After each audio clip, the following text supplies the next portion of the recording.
Hello, and welcome to the Run Amok Podcast. Hello and welcome back to the Run Amok Podcast, home to the best Bachelorette recaps on this side of New Mexico. As always, I'm your host, David Stahl, and I'm joined alongside me by my loyal compadres, Carson, Cooper, and producer Gary, to break down a roller coaster ride of a finale and an all-time after the final rose episode. Fellas, how's it going? This is it. We're at the end of the road. Yeah, at the end of the road. Season. How are you feeling? You sad? You nostalgic? You know, typically I would be sad in this point in time, but knowing that we have Paradise next week, I'm just in the thick of things right now. Nothing to be sad about. We're keeping the train rolling, baby.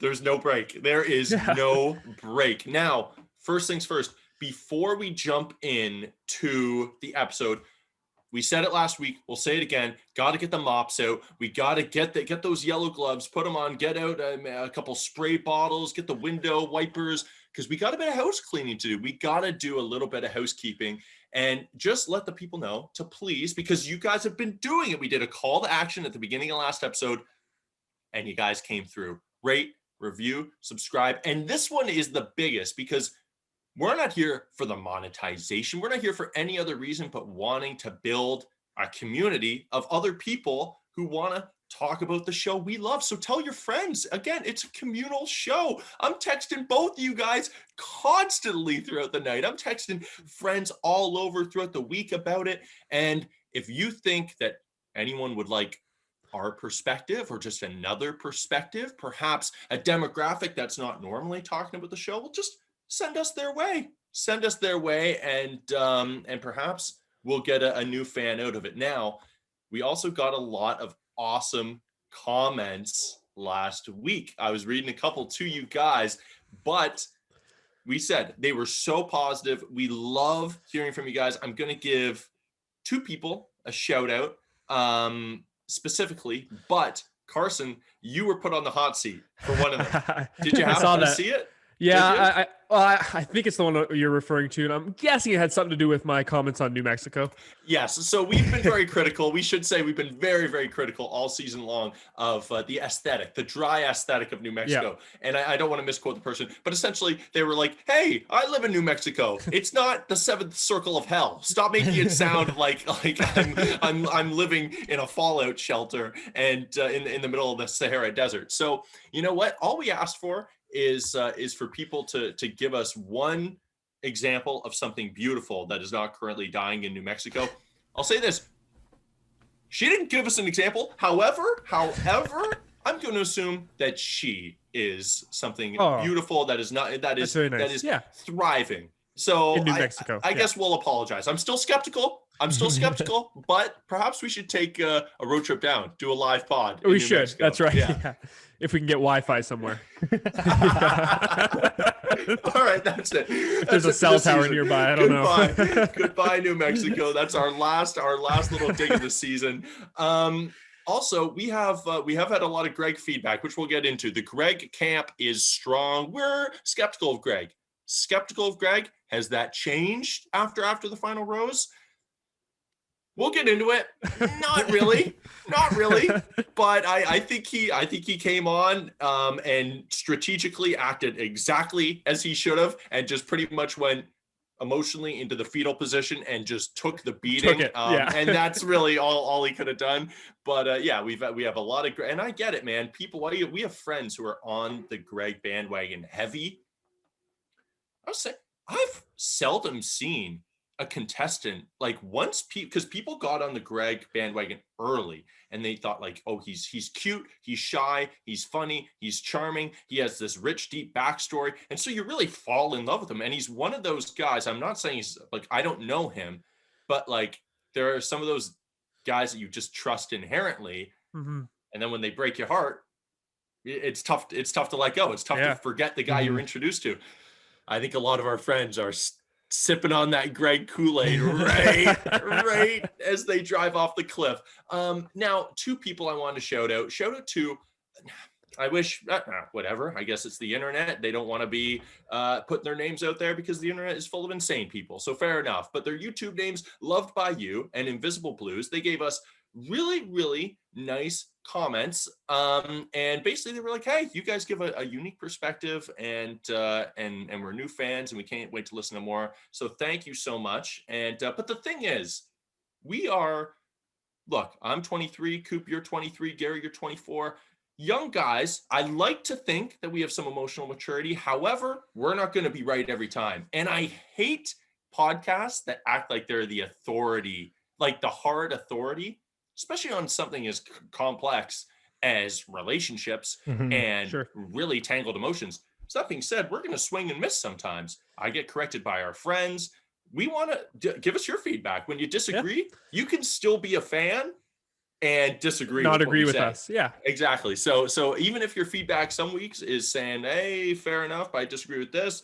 We had some of those comments. I loved them. Still responded. And we welcome that. And like David said, like that's all part of this community. We're trying to discuss the show, something that we all love, right? So obviously that discourse is all part of that.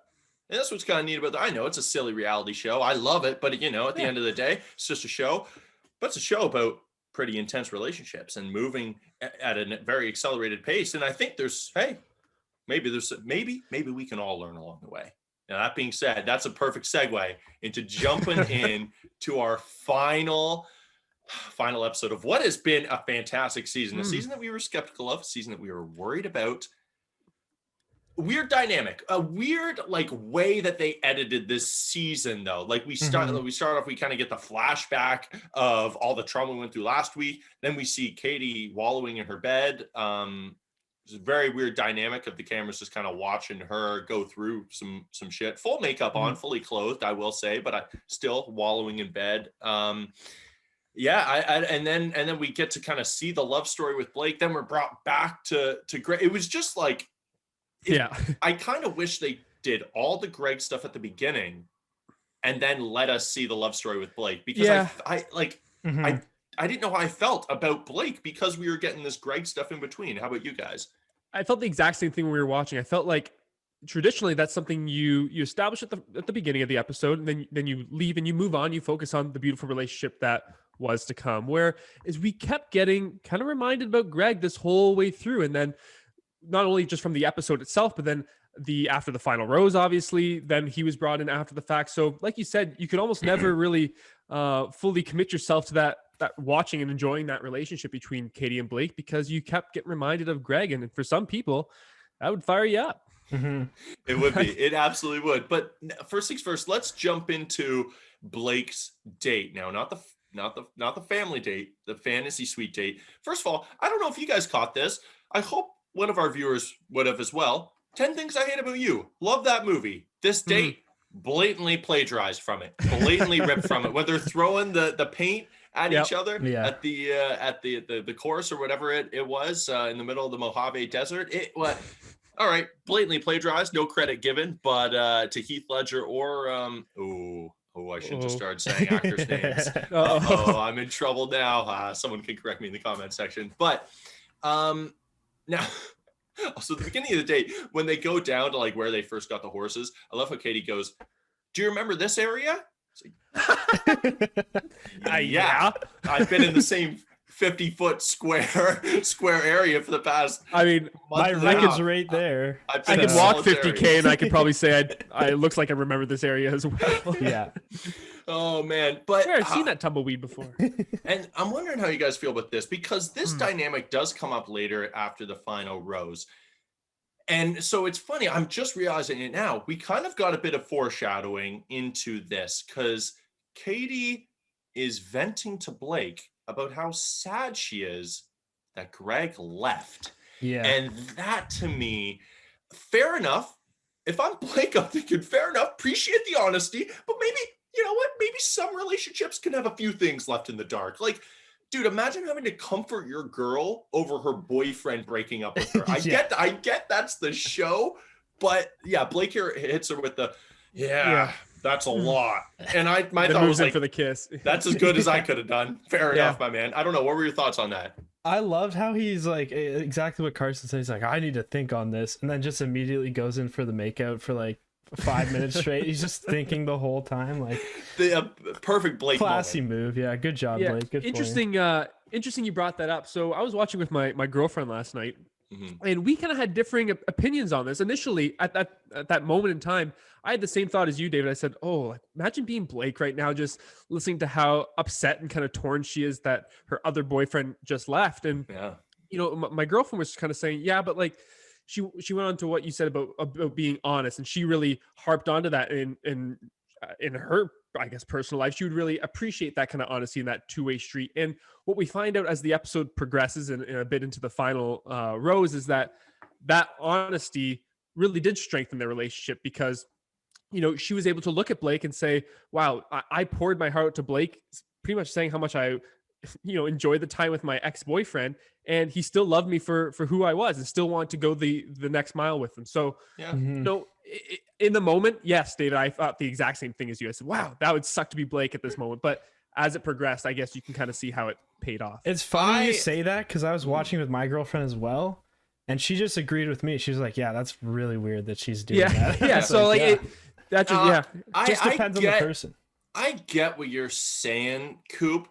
And I'll get into it because it more manifested itself after the final rose. We got a very kind of fairy tale ending with Blake. Yeah. And I don't want, like, I am rooting for them. And hey, not to pat myself on the back, but we got to bring it up. Second season in a row, I have won the Bachelorette draft, picked Rachel last season. And I was thinking, I texted you, it makes up for my pick'em losses. People won't know this, but this used to be a basketball podcast, and we used to pick games at the end of each episode, and I lost every time between the four of us. I never won. I had to do a whole bunch of dumb punishments. I had to do a TikTok dance. I had to eat a bunch of hot chicken wings, all sorts of bullshit. And so I'm redeeming myself with my Bachelorette drafts. The point is, I'm rooting for Blake and Katie. I'm skeptical, and so let's move into the dinner date, because that leads to it. So Blake hits her with the "I love you," and I really thought that the way I don't know, I may be related to the way that he has approached saying "I love you," been hesitant with it, wanted to have that weight behind it, and it felt very genuine. Katie says it back. I was shocked. I thought that was a beautiful moment, and I'm very interested to hear your thoughts on it. But I was wondering, and again, I don't want to be a skeptic. Do you think there was any part of her that said it because there was maybe even a subconscious fear that if I don't say it back, someone else is going to leave? She's been left by two people. I think that's exactly very rapid succession. For sure. 100%. And so part of her might just go, I love you too.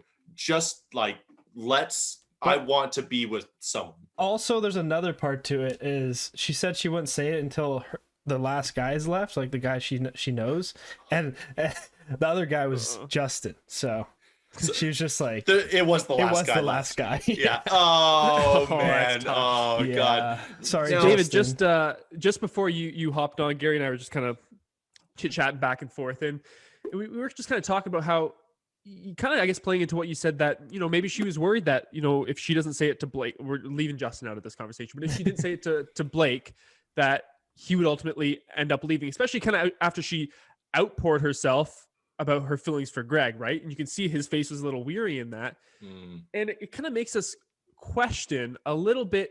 It was just how quickly she switched all her affection over to Blake. She was head over heels for Greg. He was number one. We knew that. He didn't like being called number one, but it's just almost not, I don't want to say the word suspicious, or I don't want to question her love at all, because I'm sure they do very much care for each other.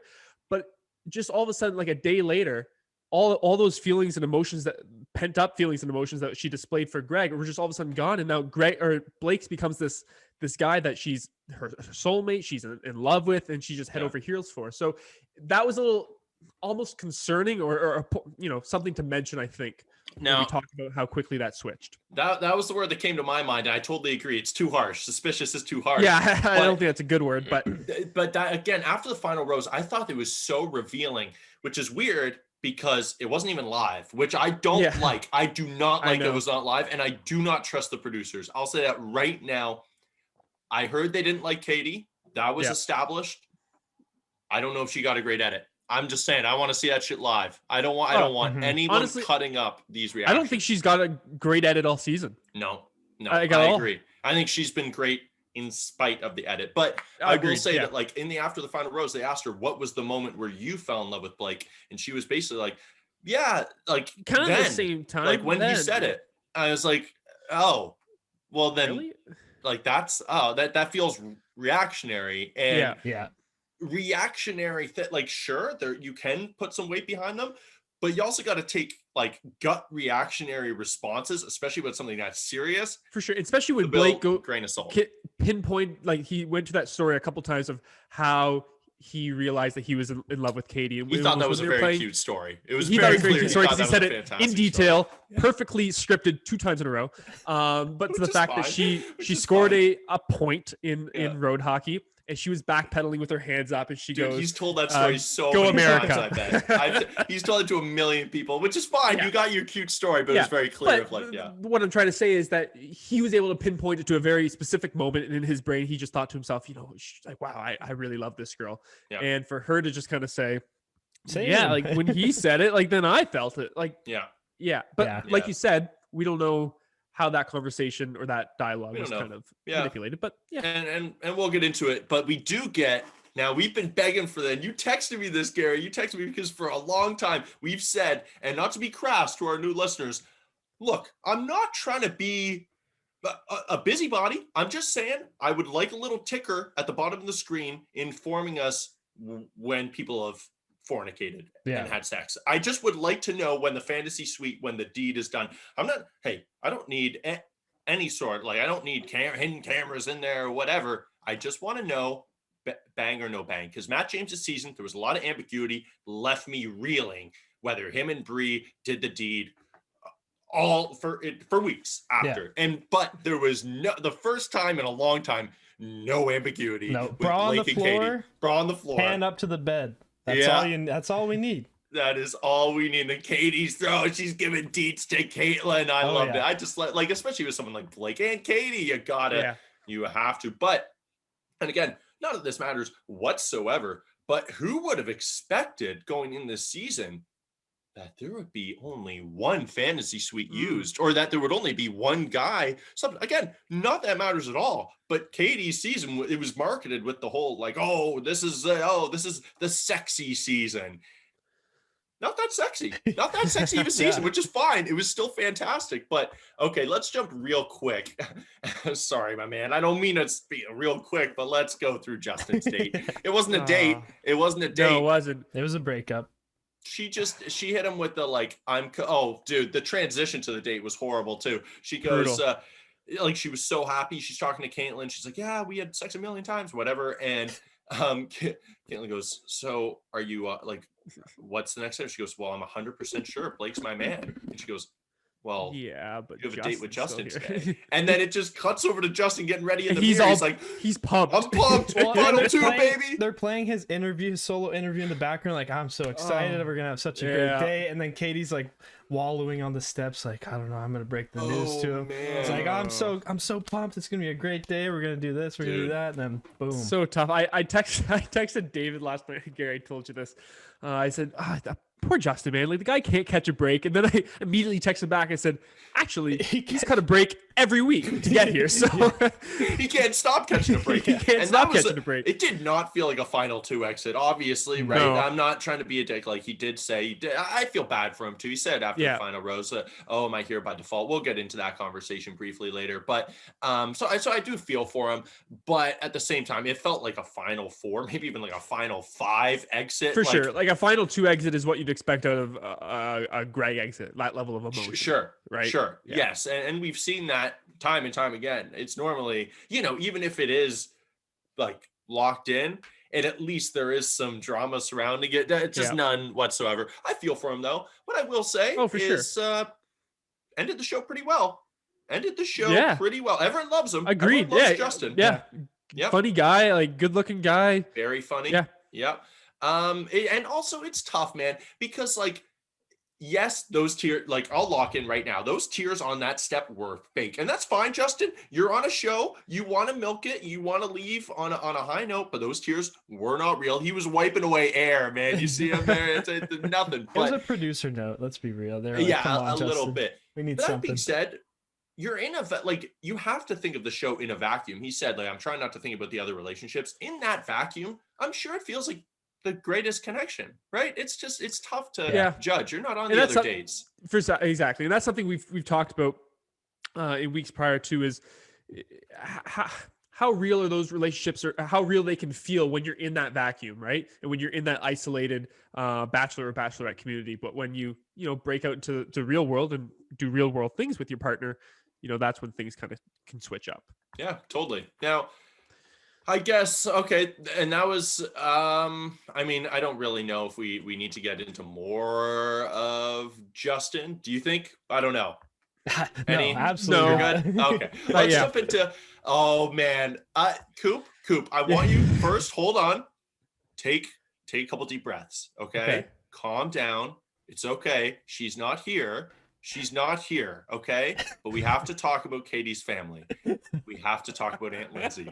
Aunt Lindsay, oh, and hey, no one, I told you, I texted one of you yesterday that I despised her with the fury of 1,000 suns, and I stand by it. I do. I mean, dear Lord, I hate this woman. But okay, let's jump in.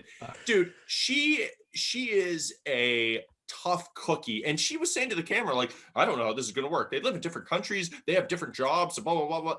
Different jobs. That's life. Yeah, what are you talking about? What do you want to segregate everybody? Like, teachers stay with teachers, accountants marry accountants. What? She came across as someone who honestly was so desperate to prove that she had life experience, and yet had, like, again, I'm 23 years old. I guarantee you I know more about relationships than she does. It was just such a black and white, easy, shallow understanding. It was just pessimism. That is the shallowest, easiest bar to hit, is pessimism. I mean, I get the role you're trying to fill there. Like, we talked about that, trying to be the tough one in the family and the one that cracks down on people. You just came off as, like, really rude. Just rude, just man. Straight up rude. That's what I wrote. Like, because you realize you're just being unpleasant. There were two things in particular that she said that really struck a nerve with me, above all her overall cadence, of course. But she goes, one thing she says to Blake is, like, that you ultimately mean nothing, right? Like, you're saying that to your niece's, like, potential fiance, like, about to be fiance. It's also unnecessary. Like, you can word it in another way. Like, hey, just so you know, like, I'm very excited to meet you, but we care about Katie. Like, you have to prove yourself to for sure. us. And there's a difference between saying, like, we're a family of very independent and, like, strong people, opposed to saying that, like, someone who's potentially joining that family, telling them they mean nothing, right? She single-handedly brought feminism back 50 years. Like, she's just like that. Now every guy who, like, doesn't like an actual strong independent woman is going to point to Aunt Lindsay and be like, see, that's why we can't empower women. It's like, no. That is just an angry, that's just an angry old shrew, honestly. Like, man. And the other thing she said is when she goes, like, when things go tough or whatever, like, how are you gonna fix it, or, like, what are things that you can do, yada yada yada. And he goes, well, like, my parents didn't have the best relationship, and I first-handedly saw that break down and experienced that. And she goes, cute, but not the same thing.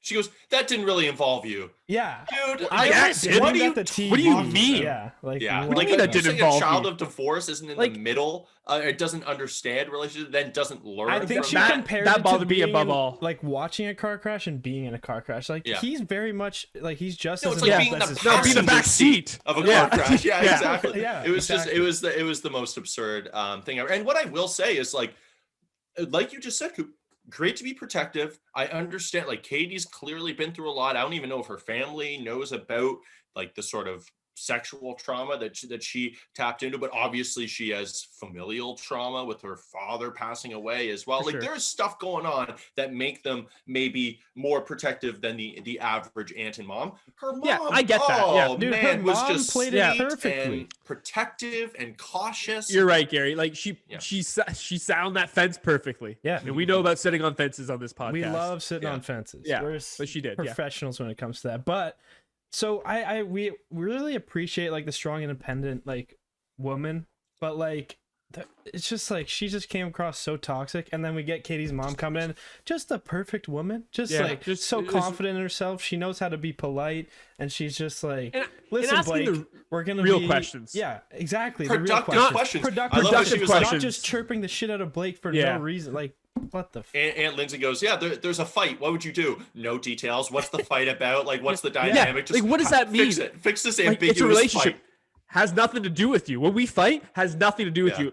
Katie's not going to get on the phone, dial up Aunt Lindsay, and say, "Oh my God, we just got in a fight." Like, what do I say now? Like, it's. I saw someone tweet, Barb walked so Aunt Lindsay could run, referring to Peter Weber's mom. I think that was Trent. Oh, no. Which is fantastic. And which is so true. Like, it would not be a Bachelorette season without at least one insufferable family member. And we didn't have that with any of the guys. So we needed it with Katie. And we got it tenfold. Now, imagine how she must have reacted to finding out about the engagement on TV. Dude, because I heard that TV first. I wish she had an Instagram. Like, actually, I'm gonna imagine if they were all watching together. I couldn't believe when I'll get into that later because that really, really blew my mind.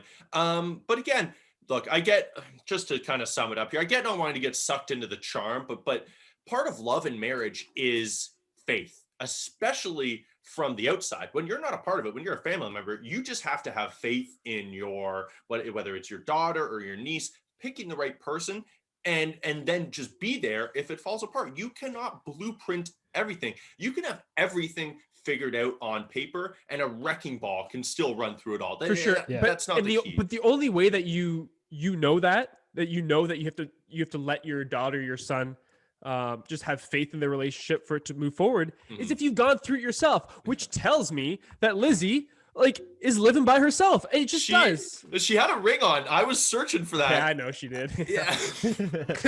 I just don't believe it. You think it's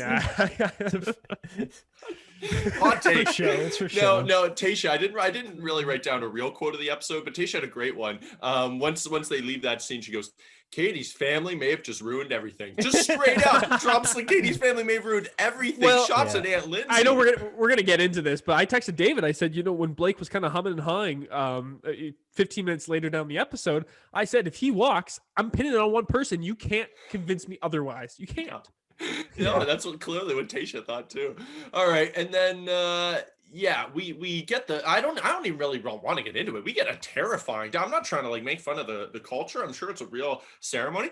A terrifying date where they're burning the fears in some demon puppet. Well, and they huge. They come back and then they show how big it is. My girlfriend's, I thought it was like 4 feet tall, but it's like massive, 40 feet tall. Blake's face during that whole thing was hilarious. He was so perplexed and confused what was going on. So focused on her butt the whole time. Those two hands were in the back pockets the entire time. I don't think he knew what the date was about. I think it was just a vehicle to touch Katie's butt. He wrote down BUTT on the piece of paper, and then just winged it when he was like, okay, time to read it aloud.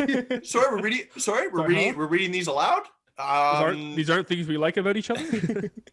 They're deep spheres. Now, how did we feel about because we said, a perfect season, not a perfect season. And do you know why? It's because we didn't see a certain person. Well, we did, but not really. Neil Lane. We saw him a little bit. Come on. We need it. But I live for it. That dude almost sold Brendan on a ring when he was not even close to engaging with Tayshia. That man could sell ice to an Eskimo. Yeah, I needed to see his sales tactics. I love Tayshia, but her expertise, not nearly the same. She goes, now, do you think she'd like something circular? Is that like a ring?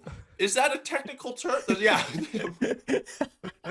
Yeah, she was talking about the band. Yeah. The band, Would she like a circular band or just something square? That's where my head went at first, but I'm like, wait, I'm dumb as fuck. Clearly she's talking about the rock itself. Well, I mean, what? Is it called a circle cut? I don't think that's the technical term either. Well, and also Blake doesn't know the let's be real. Come on. Also, they dated less than 6 months ago. Yeah. Very weird. Yeah. And also, you'll notice after the engagement, look, I'm just saying it's weird. I'm not putting any suspicions out there or anything whatsoever. I'm just saying It was also, they had a very long hug post engagement. Do you guys notice that? Like he hugged Caitlyn, and him and Tayshia, they might still be hugging. It was absurd. So I just thought the ring dynamic was very weird. At least get Caitlyn to do that. Yeah. But then the engagement, Coop, you texted me immediately. Can we at least trim the weeds? Dude, it looked like a homeless encampment, straight up. And you know what? After our intro today, I don't want to slight New Mexico anymore. No, we're done. We're done talking about New Mexico. We're done. That's the ditch that truck drivers toss their water bottles out the window into. Look, there's weeds everywhere. Let me tell you, there's weeds everywhere. Can we hire a groundskeeper though? Can we hire someone to just give it a good cleanup? Listen, having a mountain in the background is not good enough. Like you could clean up the foreground a little bit. Come on. There's no way yeah. And then Blake pump fakes us 500 times. And this is another thing. Look, I have faith in their relationship, but I do not feel fantastic about any relationship where one partner is calling the other one a prankster. And that's what Katie says later after the final. He's such a prankster. Like, he's such a prankster. Like, sounds passionate. During our engagement. Yeah. So, it was a bit of a prankster, but he ends up proposing. And I guess, and then we go into after the final rose. I guess they're happily ever after. She's saying, oh, everything led us to this moment, which is fair enough. I like to be of that belief. Everything happens for a reason. Okay, I'll buy that. They looked very happy. And then we go into after the final rose. We get Greg's return. Yes, sir. We get Greg's return. And unfortunately, at this point of the show is when we get Greg's return. Yeah. Yes. Like I get it after the final rose. Right after the engagement. I know. Yeah. Not even a second after. We should have even had, if you want to like splice it up like that, have Blake come in first or edit it like that. Again, yeah, it wasn't live, so we don't. Well, no, it very much seemed like she saw Blake after she. No, we know that she saw Blake after she dealt with Greg, but have Blake come out first, and then have Greg. But anyways, we go right from the engagement right to Greg. Greg looks like a downtrodden puppy dog coming out, and Katie, on the other hand, she looked Pitbull. like Russell Crowe entering the Coliseum in Gladiator. She looked like she was coming to take off a lion's head. I couldn't. The way she walked, we knew that she was not going to say shit to him. She wasn't going to give him a hug. Just sat down right beside him. I tried to snap a picture last night, but I couldn't get it because the camera moved. But by the end of it, or near the end of it, Greg was so far off the seat that his left butt cheek was legitimately hanging off the edge. He just kept scooting to the point where he was almost doing the wall sit, but with no wall. He was almost just in midair, pretending he was sitting on a chair, just doing a squat. Yeah, just squatting off the bench, just like taking on one knee, doing the Colin Kaepernick, just like yep. Oh my God, yeah, man.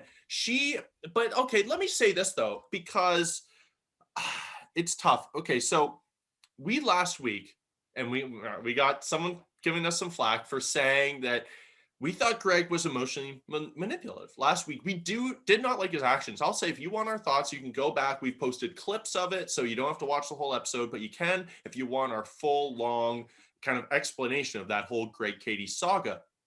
However, look, first of all, that was the first thing that popped into my mind is that was like a shower argument. Like, you know, when you have a beef with someone and you're in the shower and you can like play it all out in your head and you're like, it's going exactly what it's a monologue. Like they're not cutting it at all. Yeah. She just gave everything that she had been, but look, I have my Matt James burner account. I was going to say people can follow it. There's literally no point in people following it. It's a burner account I use for all my Bachelor gossip. And so I follow Bachelor Scoop. I follow Bachelor Windmill, all fantastic pages. But she was saying the exact stuff that all the forums have said, that all the Instagram pages have said. When she brought up acting that early, to me, I'm not saying that she wasn't. I'm sure she was very much hurt. But to me, it was someone who saw what the internet was saying and thought, I know what arguments will work against Greg to tear him down. It didn't sound like someone who was reflecting on the actual relationship. And he was like, acting? Like, that's what we're talking about? Acting school? I think she for sure did her research. Like 100% did her research on the internet. Because she's been in the comments sections. Yeah, exactly.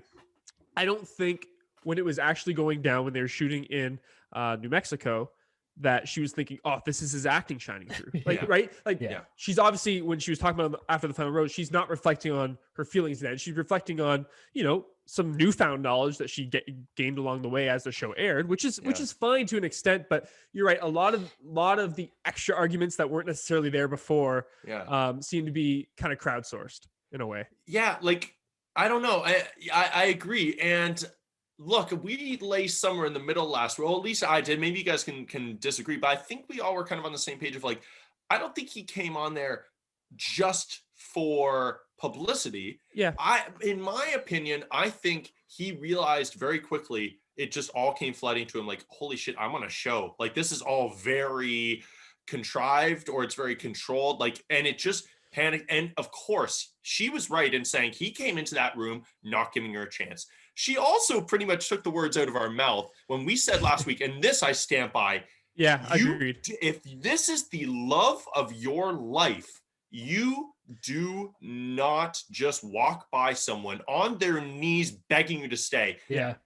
2 days later, a day later, that's how much it shifted. So he tried to make the argument too that like, hey, you didn't run after me. But it's like, at that point, I don't think there's like, you just she ran after you 8 times. For sure. Yeah. And his argument, like there's not much he can say, but his argument, not much he did say. There's not much he did say. His argument fell flat real quick, because he just kept saying, like, you're giving me nothing back, you're giving me no affirmation. And she said, every single week you came up to me pouty and whiny about, you're not doing so good right now, because like we called on episode, I think 2, we said it's going to be a tough go for Greg now, because he had the first rose, and he had the first impression rose, and he had the first one-on-one date, and it went so well that he's might be falling into that jealous category where seeing her develop those other relationships, it's going to be a tough go for him. We nailed this. I know we're just getting new listeners like a lot last week.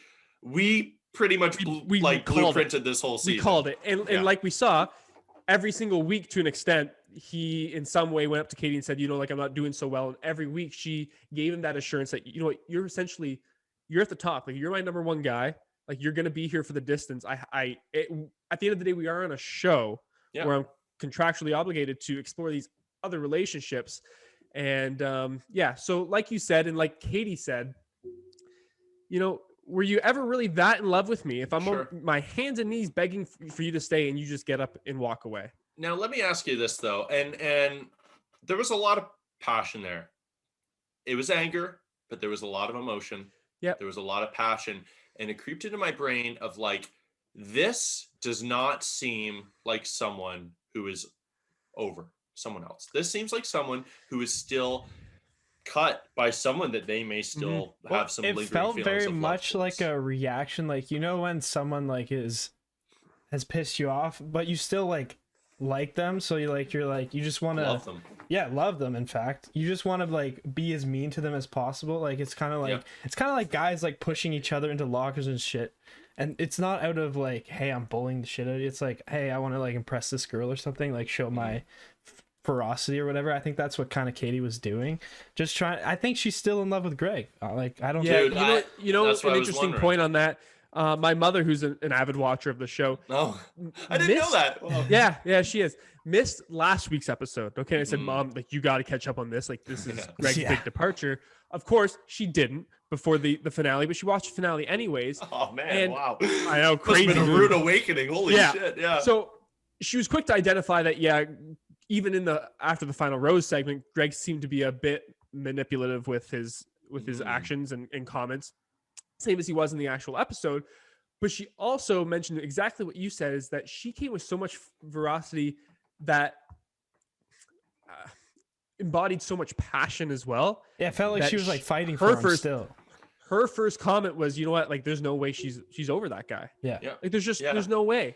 And it's just the way she came at him. I couldn't agree more. And my thought, I wrote it down at the time. This shouldn't be worth Katie's time. Look, life is short. Go be happy. If he's an actor, so be it. Okay, maybe he's an actor. Let's think worst case scenario. He took acting classes, went on that show just to get publicity, maybe become the Bachelor, maybe to be in the fucking Fast and Furious 26 movie. I don't know what his goal was. Let's say that you are engaged. He's not your person then. Yeah. Just move. And so I don't know. It was just, to me, okay, no matter what, you guys just clearly weren't meant to be together. If he loved you, he would have stayed. If you loved him, maybe you would have pulled a Claire and just ended the show. Sure.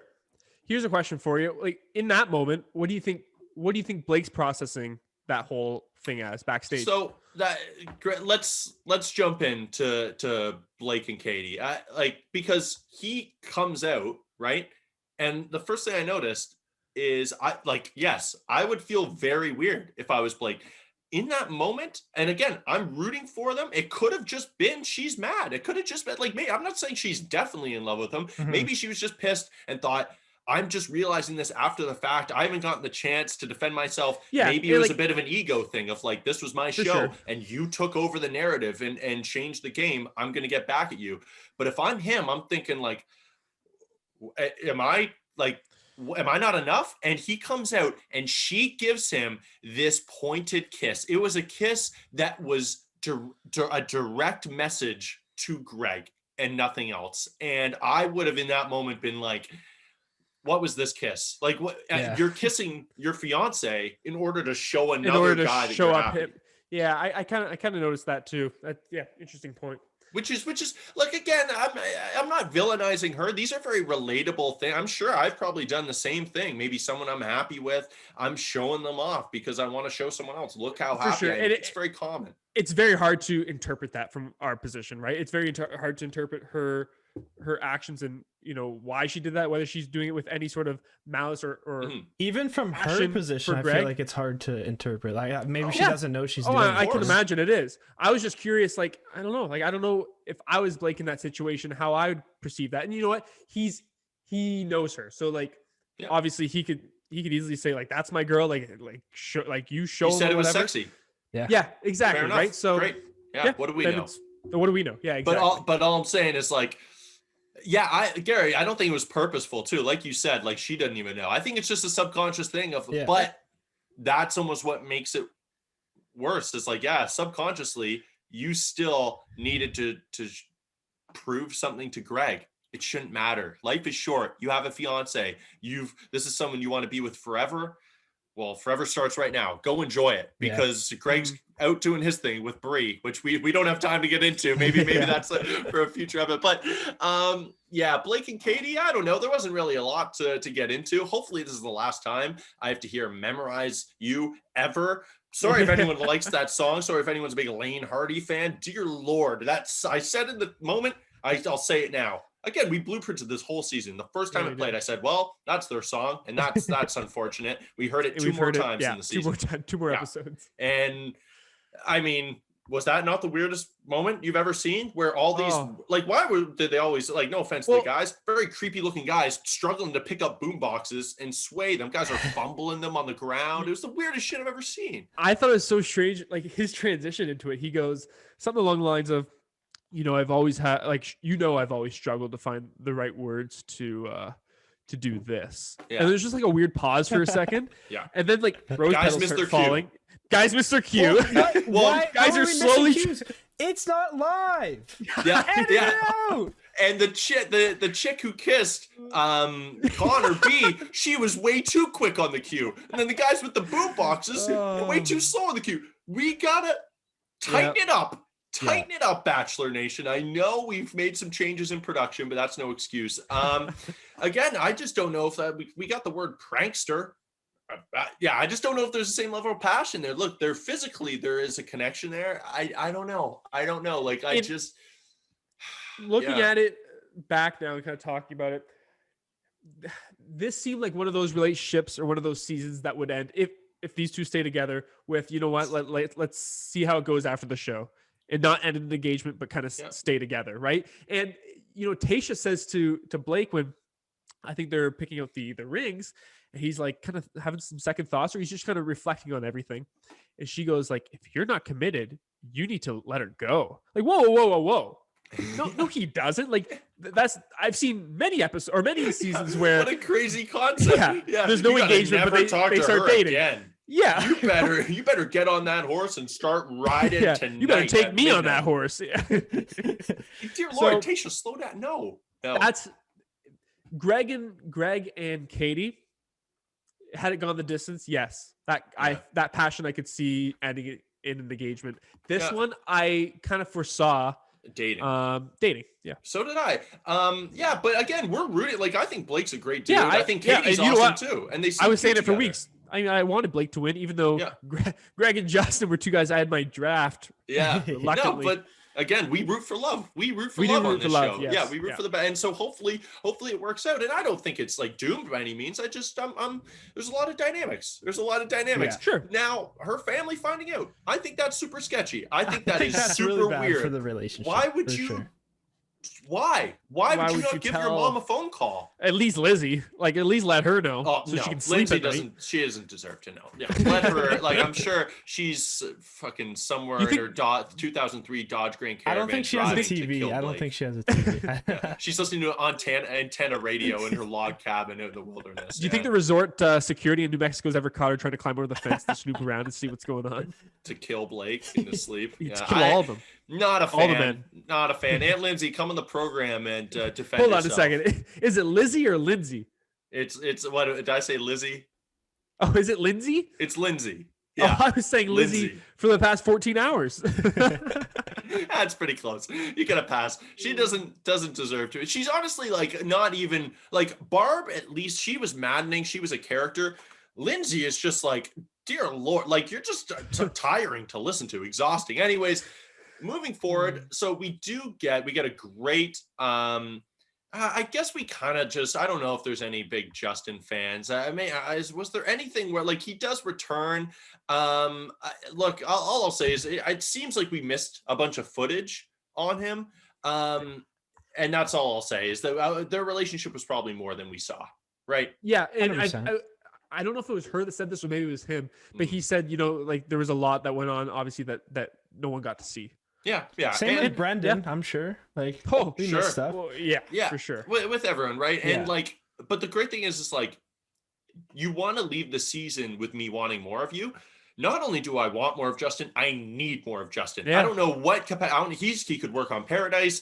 I don't really see him as the Bachelor, but he could pull it out. Like he's electric. A late and I entrance love him. to Paradise would be perfect, I think. Would for be him. fantastic. Now, speaking of Paradise, we got a fantastic clip coming up next week. So we don't need to go too deep into it. All I'll say is that if you haven't watched it, we interviewed Kenny Brash.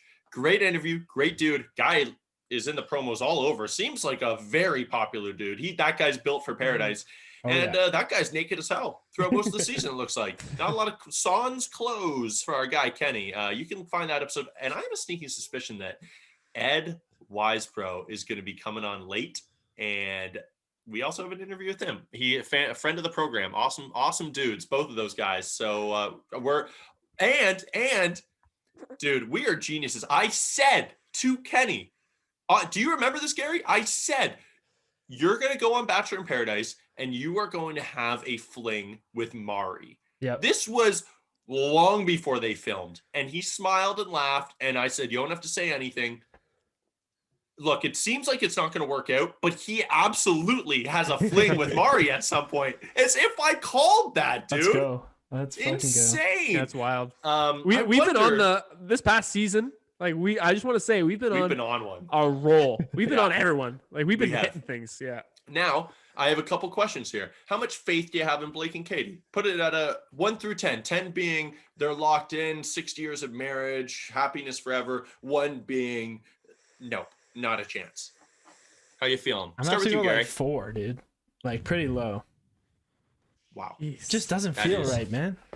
not I very think high. here's the reason. I think they should have definitely just dated Sure. and then figured it out. I don't think jumping into the engagement was the right call at Wow. all. Yeah. Coop, where you at? A 4 from producer Gary. That's A tough. 4. I Not was a lot of thinking faith. 5.5. Dear Lord. but I Dear might. Lord, guys. But when We're Gary said champions of love, but we're realistic. I'm gonna say 6. I'm gonna say 6. Okay. Dude, That's I'm gonna go 8. Like I just 8? got. I'm gonna go 8.5. I want, like, dude. I know I you want it. I want it to happen too. No. I know you guys want it. I'm just trying to bring our average up, just That's for fair, their yeah. for their So like their average, vibes. we'll call 6.5. Is that fair? Sure. Yeah, I think that's totally fair. Last one here. And let's say, look, not next season, not the season after, couple years from now, does Greg have Bachelor potential? And I'm not talking we have to love him, but does he have Bachelor potential for a great season? Because I think if it was like next season, it would be Peter Weber Part 2, yeah. As much as like it was dramatic, and other people are saying like, oh, Peter's was great to recap. I don't know. Like, I just wasn't a big fan of Peter's season, even to recap with all the drama. But I think 2 years from now, I think he could really work, because I love a season where the Bachelor or Bachelorette, more so the Bachelor, is kind of like this rogue half villain. Like, my favorite Bachelor season of all time, maybe, as much as we love to rip on him, was Nick Viall's. And I think a far better comparison for Greg is Nick Viall than Peter Weber, just in terms of vibes. Like, Greg is very much his own thing, but like, just a polarizing guy. I think it could make for a great season. What do you guys think? You can disagree. Yeah, I think it'll make for entertaining, for sure. Yeah. Like you said, in maybe 2 years from now, in I this need very some moment, space. I don't want to see that guy on TV. I don't want to give that guy anything else right now. I don't want to give him a platform right now. Give me Andrew S for the next one, and then maybe Greg. I just don't think he should be immediately rewarded for what we saw. Maybe 2 years down the line. First of all, when you said James, I immediately went to the child. Like my head. Give me Michael, his son. Dude, I got to be honest. We've been talking about how right we were all season long. I got to be honest, though. I had James early as like a front runner. I had him early for a Bachelor candidate. Look, I was wrong. I can admit it. I've had people tell me, dude, he's not hot. He's not hot. Okay. You want to hear something funny? You want to hear something funny? We called this too. In the promo last night for Bachelor in Paradise, there is a scene where he goes underwater and comes up, and the hair is the same. It's painted on. It's a porcelain bowl sculpture that has been super glued. He is the original Gorilla Glue. Lego Man. Do you remember Gorilla Glue Girl from the beginning of quarantine, who stuck her hair with a bunch of crazy glue? Yeah. James did that, and he's was too embarrassed to ever tweet about it. You know what he looks like? Is like a Hasbro WWE figure. Shit. Like a figurine. Very right. Yes, but he looks like a strong man from the 1950s, like, or maybe even the 30s. Like, if he had a twirly mustache. Yeah, we're on the same page here. So I was wrong about James. I'm big enough man to say that. All right, let's jump into our final. Dude, and also, I didn't know this person listened to the podcast. I'll even say his name in case he's listening. Shout out to Cam Brown. I really, really love that dude. He said, the Rose, I don't think he's watched the whole season of The Bachelorette. And he was saying he loves the Rose and Thorn segment. So shout out to him. Rose and Thorn, it's our highlight and low light of the episode. Let's start. I like starting with the negative. Get it out of the way and end on a positive note for a fantastic, fantastic season. Let's start with producer Gary. What's your thorn? What's something you're trimming off, throwing away, never to be seen again? And if you want, you could go with the full season, but I kind of had the episode in mind. Okay, well, I'm going to do both because it's going to be just this episode as a whole. I'm just going to cut it. It's going to be cut. Because I was talking to Coop before this. And I was saying we had such a good season up until this point. It kind of fell flat. There were a couple missed it's shots. Like, you know, the videos of the guys on like celebrating really early because they're in first place and then they just like hit the ground and then they come in like fourth. That's what this season was like. It's like it had potential to be one of the greatest of all time, and then it kind of just I don't know. To me, it's still up there as one of the greatest of all time. I think it's still great, but this episode, it just left a sour taste. Whoa. Yeah. What an end! Yeah. What a final thorn! It was almost a near miss, like no miss, no skips. Oh, 100%. Yeah. No Neil Lane, honestly. Like I know we joked about it, that. Honestly, hurt it a lot. Like, that is huge for me. Exactly. All right, Coop, what you got? I obviously have to give it to Aunt Lindsay. Okay, I mean, I wrote down Aunt Lindsay, and I immediately wrote down another because I knew one of you would take it, and I knew it would probably be you, Coop. Yeah, but I think I have another thorn too. Yeah, go for it. Justin as a whole, I feel bad for the dude. No, like I like Justin. I just I know. Yeah, okay. I feel bad for this dude. Like his whole existence. I have a very different last take. episode was a bit of a thorn for me. Yeah, fair. Like I in just the sense that like I feel bad for him. Like I feel like he was so excited. And I texted you this, David. He was so pumped for his date, and he was like, this is I'm gonna make my mark tonight. Yeah. And poor guy got sent home. Yeah. Some fresh pressed clothes. So fair. I'll throw it 2. I think, first of all, I just didn't like Katie quoting that. Like, hey, that's our job, is to look on Bachelor Scoop and Bachelor Windmill and all those pages and quote them. Your job is to be in the relationship and kind of, again, it's complicated. We love Katie, didn't love that. But my main thorn has got to be every single one of the boom boxes and every one of the guys holding them. I mean, I never want to see that again. I cringed so hard that I thought my face was permanently stuck like that. I thought I would have to come on the podcast and be like, thanks for coming back to the best Bachelorette recap podcast on this side of the Mississippi. It was so painful. Don't ever show me that shit again. But my actually, no, I'll go to you guys first. Because I know you guys won't take one of mine now. Gary, what's your rose? I'm gonna have to give it to. Oh, this is actually tough. I just hated this episode so much. I'm gonna be honest. I didn't hate it that much. I didn't hate it as much as I'm gonna give it to Katie's mom because she really redeemed Aunt Lindsay's behavior. And I think she saved feminism as a whole. Like if it was just Aunt Lindsay, feminism would be gone. It would just not exist. But we luckily had Katie's mom to save it as a whole. So I'm gonna give it to her. Katie's mom saved feminism. I'll co-sign that. I'll co-sign that. Yeah. Yep. All right, Coop, what you got? My rose is gonna go to Blake's explanation of how he knew he was in love with Katie. That's that cute story because he got a couple reps in. Now he's ready to tell that at dinner parties. Exactly, forever for life. Yeah, that's a great one. I have 2. I'll start with my non-surprise one. I really didn't think it would be that hot, but I'm gonna give it to this is a wild card one. Matt James's family retroactively because I liked them. It made me so like I was yearning for just a great normal. Like her mom was fine. But I loved Matt James's mom and the brother. Like it's more about the secondary character because you always get a mom or a dad who's like a main piece, and then you get someone random. It's like a brother. Sometimes I love when it's the brother-in-law really trying to act like they're a real part of the family. Like, how do you know you're right for Caitlin? Her name's Katie. Do you like? What do you talk?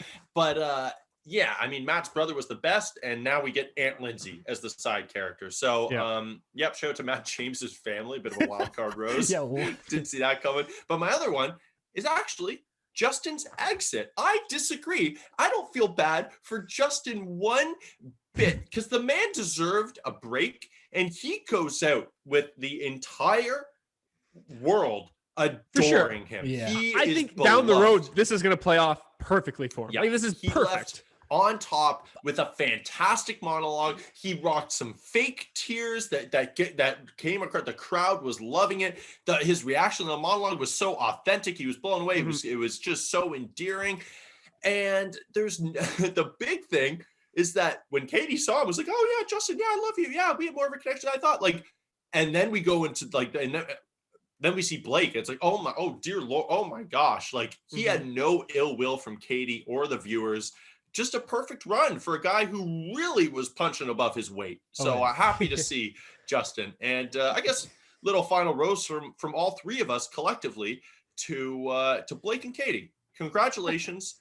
We always love to cap off a season. Like we were bummed out last season with Rachel and Matt. Like we want to cap off a season with a couple. That's the show. What we're here for. Yeah. We love making fun of different funny aspects of the show. Lane Hardy, boom boxes, fake kisses, all that sort of stuff. But we're here for love, and we got it. So we're rooting for them. Guys, thank you so much for riding with us through one of the greatest Bachelorette seasons of all time. And I'm going to call it now. No, I won't. I was going to say something reckless about how good I think this Bachelor in Paradise season is going to be because it's been 2 years, and these producers, they're ready to give us some gold. But I'm not going to jinx anything. But I'm, again, optimistic, and I cannot wait. Next week, join us right back here on Wednesday to recap a Bachelor Paradise season. We're turning right around and doing it again. Rate, review, subscribe, tell your friends. We cannot wait. Whew, what a ride, fellas. It's been awesome. Producer Gary, remember, never flies at night. all right, love you guys. Thank you, and peace.